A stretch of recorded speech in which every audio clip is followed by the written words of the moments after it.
Now, the Total War series has been around for many, many years. Creative Assembly's baby, and they've built it up to be many different things. We've been medieval, we've been Shogun, we've been across the different, I guess, eras of time, and we find ourselves back at a very familiar point with Total War Thrones of Britannia. I've brought Shaney along, who's been playing the game, and I figured we would discuss. I guess it really is a return to their roots. Like, I mean, medieval was their first one. I'm pretty sure, wasn't it? I believe they had. It was. I can't remember if it was medieval. Shogun was like a couple. Yeah, there was medieval empires, and there was one other I can't remember, but it was pretty early on. But that said, I'd say this is almost like one of the furthest away from the normal their style, because they've brought in a lot of, I guess maybe not of their normal genre concepts, or well, maybe not genre, but I guess their style. Like, it's much more even overworld / turn-based that then you go into those battles, which maybe are a little bit less impactful than the actual what you're mostly playing anyway. So I guess that seems to be the big draw card, the big difference. Previously it was, here is this campaign, we are up against Ieyasu Tokugawa.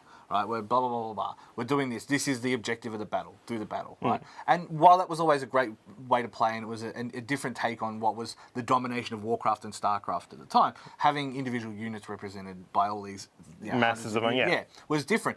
This has taken that and added on almost a civilization, Europa Universalis, Crusader Kings kind of thing over the top, where it's about diplomacy and like dynasty building.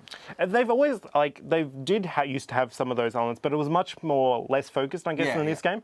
This has gone a lot more in depth with a lot of those concepts. They've got even you can marry off some of your family for more loyalty, I guess. That if you've got that one guy who's maybe a little bit more empowering than you in as your they king. have more money, they have more influence. What you can do is just I have a daughter. I have a daughter. Handball, or my aunt with I don't know, her son died or something or her father, her husband's dead. No, just handball her now off it's too. Hamlet, basically Hamlet.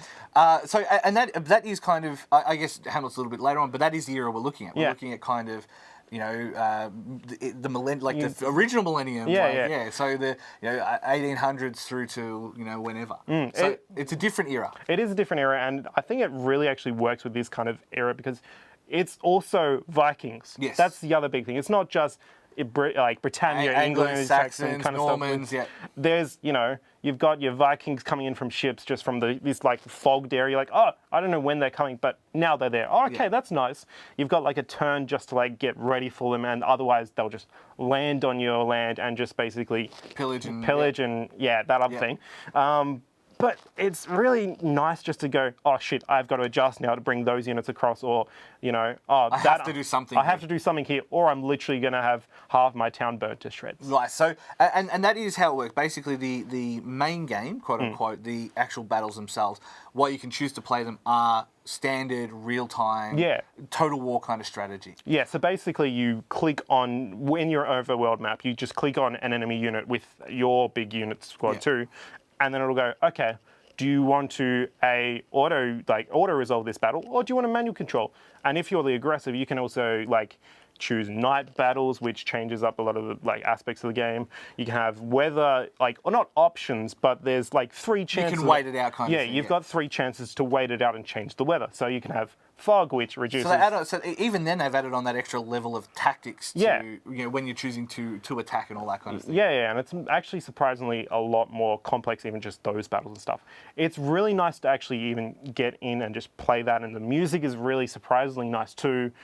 There's a lot of elements that I think that even people that maybe not Total War fans will actually jump in and get into this game. It seems like they've brought enough from the different tribes to say, hey, even if you don't like this element, you can skip real-time battles. But if you really love the real-time battles, here they are with all of the different things that we can add onto them. So it really seems like they've gone all out after a bit of a couple of years of so-so efforts. Yeah, like the Warhammer, I guess, Total War Warhammer. Total War, whatever it is. Yeah, those ones were actually pretty nice because they were exploring something different than a lot of their other stuff. This has gone back to, I guess, more of its roots in, I guess, the aspect of it, but there's a lot more, nice things. Maybe the load times on enemy terms is one of the annoying things. If that's the worst you got, hey, it's still looking like it's a pretty good game. Yeah, it's pretty nice.